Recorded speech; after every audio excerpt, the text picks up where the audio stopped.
तो गाइस मैं हूं अंकित और आप दिख रहे हैं रेसलिंग फैंस नेटवर्क। शुरू करते हैं भाई अपनी बातों को हम लोग सबसे पहले मंडे नाइट रॉ को हल्का फुल्का रिव्यू करते हुए या फिर वो लोग ओवरऑल ही रिव्यू करते हुए जो मेन चीज़ें हैं वो देख लेते हैं। आज अपडेट वगैरह एज सच कोई है नहीं एंड ऐसे भी मंडे नाइट रॉ, तो भाई मंडे नाइट रॉ से मेजर अपडेट कहीं हो सकता है। शुरू करते हैं हम लोग सबसे पहले John Cena and Cody Rhodes के प्रोमो से। इनके प्रोमो से ही भाई शो चालू होता है एंड वंस अगेन भाई ये दोनों आमने सामने आते हैं, लेकिन फाइनली हमें इस बार इनका प्रोमो बैटल देखने को मिलता है। जॉन सीना ऐसा नहीं कि बस चले गए वहाँ से, जॉन सीना इस बार बोल के गए, काफ़ी कुछ बोल के गए। प्रोमो बैटल चालू होता है, जॉन सीना आते हैं, उसके तुरंत बाद ही कोडी आ जाते हैं। इससे पहले कि सीना कुछ बोलें कोडी पहले ही आ जाते हैं। कोडी आके कहते हैं कि तुमने 2 हफ्ते बहुत चपर चपर कर ली भाई, अब मेरी बारी है, मैं बोलूँगा। हालांकि वो अलग बात है कि कोडी ने भी बहुत करी थी पिछले 2 हफ्ते चपर चपर, लेकिन ठीक है, चलो ठीक है, जॉन सीना ने करी थी।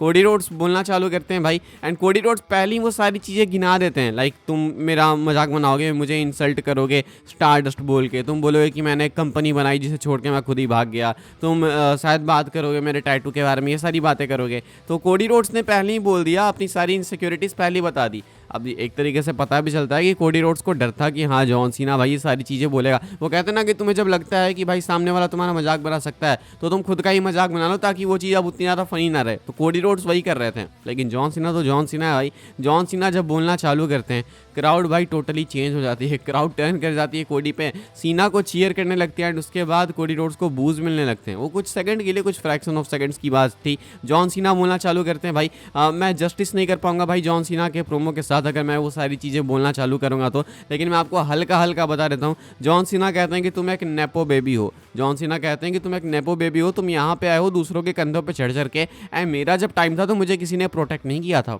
मैं यहाँ पे इस कंपनी में जो बना हूँ, जो भी कुछ हूँ, वो खुद पे हूँ। ये लोग मुझे हेट करते थे, मेरा बैक किसी के पास नहीं था, पीछे से कोई मुझे सपोर्ट नहीं करता था, तुम्हें लोग प्रोटेक्ट करते हैं, तुम एक नेपो बेबी हो। जॉन सीना कंटिन्यू करते जाते हैं, बहुत कुछ बोलते जाते हैं। जॉन सीना कहते हैं कि यू नो व्हाट, मैं तुम्हें कुक नहीं करने वाला। ये लोग इतने सालों से बोलते हैं कि मैं सबको बरी करता हूँ, टैलेंट्स बरी करता हूँ, मैं तुमको बरी करने वाला हूँ। पता है क्या, मैं बरी टैलेंट को नहीं करता, टैलेंट मैं हूँ एंड मैं मीडियोक्रिटी को बरी करता हूँ। जॉन सीना मीडियोकर साबित कर देते हैं कोडी रोड्स को एंड कहते हैं कि मैं हमेशा मीडियोक्रिटी के अगेंस्ट बोलते आया हूँ एंड आज भी बोल रहा हूँ एंड तुम हो मीडियोकर। जॉन सीना बहुत कुछ बोलते हैं, एज आई सेड कि भाई मैं ज़्यादा जस्टिस नहीं कर पाऊंगा सीना के प्रोमो के साथ, तो आप खुद देखना जाके, मैं रिकमेंड करूंगा। लेकिन ये वाला प्रोमो वो वाला प्रोमो था भाई जो हम लोग वेट कर रहे थे इतने टाइम से देखने के लिए। क्राउड भाई बहुत ही ज़्यादा शौक थी इस पूरे प्रोमो के दौरान। शौक इसलिए थी बिकॉज उन्हें लगा तो था कि प्रोमो बैटल अच्छा होगा, लेकिन शायद इतना अच्छा नहीं लगा था कि इतना ज़्यादा अच्छा होगा। एक रिएक्शन आता है ना क्राउड का कि आप कुछ बोलते हो, एक पंच लाइन मारते हो, क्राउड पागल हो जाती है।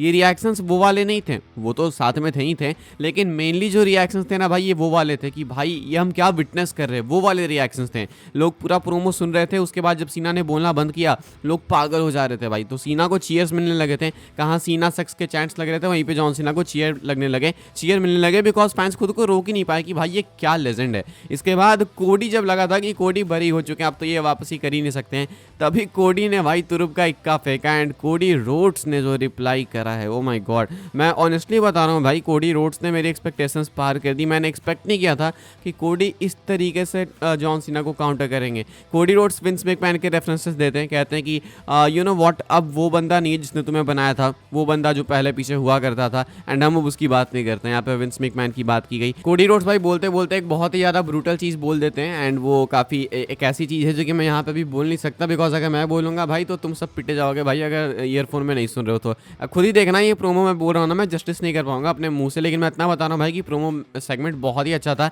एंड में जाके भाई जॉन सीना जब जा रहे होते हैं, कोडी रोक रहे होते हैं जॉन सीना को एंड फाइनल गैस लाइट किया कोडी को, सॉरी सीना को कोडी ने। कोडी कहते हैं कि यू नो व्हाट, एक और चीज़ है जो इन लोगों ने मेरे लिए नहीं करी। पता है क्या नहीं करी? इन लोगों ने कभी मेरे लिए वो वाले चांस नहीं लगाए, you can't Russell. John Cena ये सुनने के बाद अपना आपा खो देते हैं एंड जॉन सीना रिंग की तरफ आगे बढ़ते हैं कोडी पर अटैक करने के लिए। अंदर घुसते हैं, अटैक करने वाले होते हैं, लेकिन फिर वापस जाने लगते हैं, लेकिन फिर से टर्न करके अटैक करने जाते हैं। इतने में कोडी रोड संभल जाते हैं एंड वो काउंटर कर देते हैं एक क्रॉस रोड से। तो कोडी को एंड में अपर हैंड मिला है एंड अभी जॉन सीना की आखिरी अपीयरेंस थी भाई रेसलमेनिया से पहले की, जो कि एडवर्टाइज थी। आई फुल्ली बिलीव कि जॉन सीना अपीयर होने वाले हैं, यूरोपियन टूर के लिए एडवर्टाइज थे। मुझे लगता है कि अभी यूएस में भी अपीयर होंगे, वरना भाई यूएस वाले गुस्सा हो जाएंगे। फुल बिलीव है कि सीना आने वाले हैं। बाकी फिलहाल इस तरीके से इनका सेगमेंट एंड हुआ। आई रियली रिकमेंड भाई कि आपको ये सेगमेंट देखना चाहिए, अगर आपने नहीं देखा है तो बिल्कुल आपको मजा आ जाएगा भाई। मैंने रिपीट पे 2-3 बार देखा भाई, ये आइकॉनिक सेगमेंट था एंड ये हिस्ट्री बुक्स में जाने वाला है। इसमें भाई एक ही खराब चीज़ थी भाई, वो ये कि मैं लाइव ढंग से नहीं देख पाया। लाइक हमने देखा था ना कि 1:30 बजे बजे शो होने वाला है। लाइक ये WWE इंडिया वालों ने अनाउंस किया था कि 1:30 बजे होगा, 1:30 बजे होगा। शो 12:30 में चालू हो गया भाई। काफ़ी सारे लोग कमेंट्स में बोल रहे थे 12:30, लेकिन सही बोल रहे थे भाई वो लोग, मैंने विश्वास नहीं किया भाई। ये 1:30 बजे इन्होंने अनाउंस करा। ये WWE इंडिया वालों ने अप्रैल फुल बना दिया हमारा। वो तो अच्छा हुआ भाई कि मैंने कुछ ऐसे 12:45 में देख लिया कि अच्छा ये तो चालू हो गया, तो उस टाइम से मैंने कॉट कर लिया, वरना भाई दिमाग खराब हो गया था मेरा। तो ये पता नहीं भाई क्या कर रहे थे, जाते जाते कुछ हगी दिया इन्होंने सोनी वालों के लिए। आगे बढ़ते हैं गाइस, हम लोग बात करते हैं अगली स्टोरी के बारे में, जो कि अगेन मंडे नाइट रॉ ही है। गुंथर वाली चीज़ के बारे में बात करेंगे। गुंथर एंड जिमी ऊसो का मैच था, एंड गुंथर जे ऊसो की फ्यूड बहुत ज़्यादा पर्सनल हो गई है भाई। गुंथर जिमी ऊसो का मैच था, एंड एंड में होता है कि गुंथर बजा देते हैं जिमी ऊसो को बहुत बुरे तरीके से। गुंथर की कुछ फोटोज़ मैं दिखाना तो चाहता हूँ यहाँ पे भाई, जहाँ पे उनके पूरे छाती पे ब्लड है, बिकॉज वो ब्लड उनका खुद का नहीं है, वो ब्लड है जिमी ऊसो का, वरना खुद का अगर होता छाती पे तो शायद इस तरीके से वो खड़े नहीं होते। ये ब्लैक एंड व्हाइट में आपको दिखा रहा हूँ भाई, मैं अगर इसको कलर में दिखाने लगूंगा भाई तो यूट्यूब की फट जाएगी। तो इस तरीके का सेगमेंट था, एंड फ्यूड को काफ़ी पर्सनल बनाया गुंथर ने, जिमी ऊसो वगैरह ने, सबने मिलकर भाई। अब देखना है कि जे ऊसो कैसे रिस्पॉन्ड करते हैं। एंड हाँ, अब इनके मैच में भी इंटरेस्ट आ रहा है, बट आई स्टिल थिंक कि गुंथर को ही रियल विनर होना चाहिए। गुंथर ने ब्रूटलाइज किया, लेकिन जिस तरीके से टॉर्चर किया, नॉर्मली हमें मालूम है भाई कि ऐसे में जो फैमिली मेंबर होता है, जब कोई फैमिली मेंबर टॉर्चर होता है, तो जो दूसरा फैमिली मेंबर होता है भाई वो बहुत अच्छा कमबैक करता है, एंड वो एंड में जाके रेसलमेनिया में अपनी स्टोरी फिनिश करके जीत जाता है। खैर गाइज, हमने साथ में रिया रिप्ली का मैच देखा ईओ स्काई के साथ में, एंड इनका जो मैच था वो था विमेंस वर्ल्ड चैंपियनशिप के लिए। बियांका ब्लेयर थी स्पेशल गेस्ट रेफरी। एक तो बियांका को भाई पूरे यूरोपियन टूर में इतना बू करा लोगों ने, पता नहीं भाई बियांका से क्या दुश्मनी होगी। शायद आई थिंक भाई कि वहाँ के लोगों को ज़्यादा पता नहीं है बियांका के ग्रेटनेस के बारे में, हु इज़ बियांका एंड ये क्या करती है। शायद वो उनको पता नहीं है कि बियांका है कौन रियल में, इसलिए बू कर रहे हैं। अब ऐसे में भाई बियांका ब्लेयर थी स्पेशल गेस्ट रेफरी। अब आपको मालूम है कि स्पेशल गेस्ट रेफरी थी तो क्या कुछ होना था। मैच एंड होता है भाई नो कॉन्टेस्ट में, बिकॉज दोनों ने अटैक कर दिया बियांका पे। रिया रिप्ली ने जानबूझ के किया, गलती से ईओ स्काई से हो गया। मैच एंड होता है भाई एक तरीके से डिस्क्वालिफिकेशन में, नो कॉन्टेस्ट में। एंड आपको मालूम है इन रूल्स के अंतर्गत ईओ स्काई वापस अपनी टाइटल रिटेन करती हैं, लेकिन रिया रिप्ली इस चीज़ को बर्दाश्त नहीं कर पाती हैं भाई। रिया रिप्ली ने बहुत ही ब्रूटल अटैक किया दोनों पे मैच खत्म होने के बाद, बियांका पे भी एंड ईओ स्काई पे भी। एंड में टाइटल वेव करती हैं भाई, एंड रेसलमेनिया की तरफ कुछ इस तरीके से उनकी बिल्ड होते जा रही है। फिलहाल फैंस इस चीज़ को देखने के बाद ज़्यादा खुश नहीं है, बिकॉज ऑलरेडी वो ईओ स्काई से रेसलमेनिया से पहले हार चुकी हैं, इनको अपॉर्चुनिटीज़ मिलते जा रही है। तो अब जब आप वापस से हार चुके तो इमोशनल होने की बात ही क्या इसमें, मतलब इतना क्या इमोशनल होना। फैंस कह रहे हैं कि ईओ स्काई बियांका का मैच कंफर्म है रेसलमेनिया के लिए, लेकिन आप क्या कर रहे हो भाई, इन दोनों को कमजोर दिखा दो रिया रिप्ली के सामने। तो यही चीज़ लोगों को पसंद नहीं आई है थोड़ी सी। अब आपको क्या लगता है इस बारे में कमेंट करके बताना। अब इनका मैच क्यों नहीं अनाउंस हो रहा भाई ट्रिपल थ्रेट, वो मुझे समझ नहीं आ रहा, लेकिन आई एक्सपेक्ट कि अब अगले हफ्ते हो जाएगा।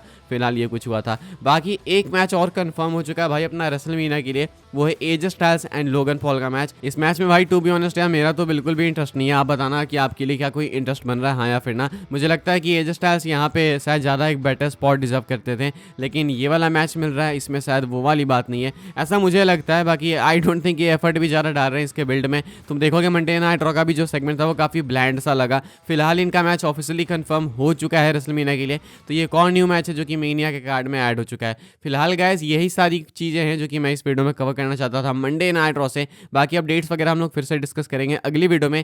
एंड आप बताना भाई आपको कैसा लगा सीना कोडी का प्रोमो। मुझे तो दोनों की तरफ से बहुत ही ब्लॉकबस्टर लगा। आप क्या कहना चाहते हो लिख के बताना। लाइक करना, शेयर करना एंड सब्सक्राइब करना चैनल को, ताकि आने वाले टाइम के अंदर आपको WWE की वीडियो सबसे पहले मिलती रहे। फॉलो कर सकते हैं आप लोग मुझे इंस्टाग्राम एंड ट्विटर पर, लिंक आपको मिल जाएगा डिस्क्रिप्शन में। ज्वाइन कर सकते हैं व्हाट्सएप चैनल को, उसके लिंक है डिस्क्रिप्शन में। मिलूंगा मैं आपसे अगले वीडियो में, तब तक के लिए goodbye, thanks for watching.